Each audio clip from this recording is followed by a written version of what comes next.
decline of the exchange rate is primarily, in my view, driven by what is going on in the US now. So it's really the dollar that is increasing rather than the euro decreasing.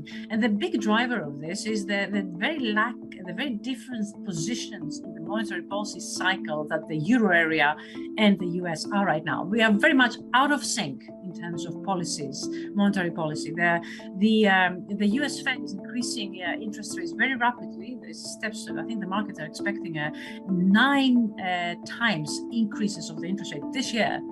Whereas in Europe, this is a lot more timid.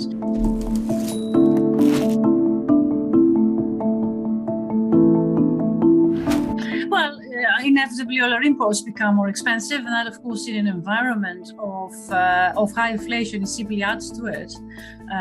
That's the case. But I think I would like to remind our audience that the European economy, as such, is a relatively closed economy, meaning that most of the things that we consume, we actually produce ourselves, with the big exception of energy, of course.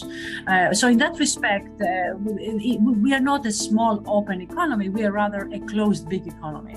And that means that the sensitivity to consumers of these exchange rate variations are very much controlled.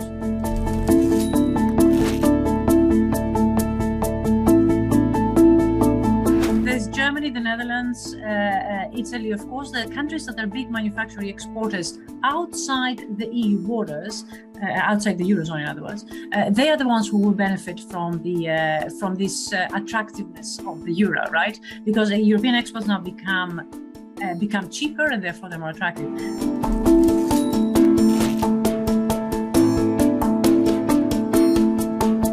For the moment, I don't see the movements and the competitiveness to be troublesome, but it will all depend on the conviction with which we meet the immediate challenge, which is energy.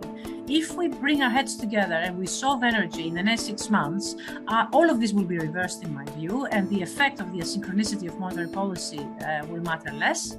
If, on the other hand, we don't have a convincing answer to the energy problem, that will affect our competitiveness.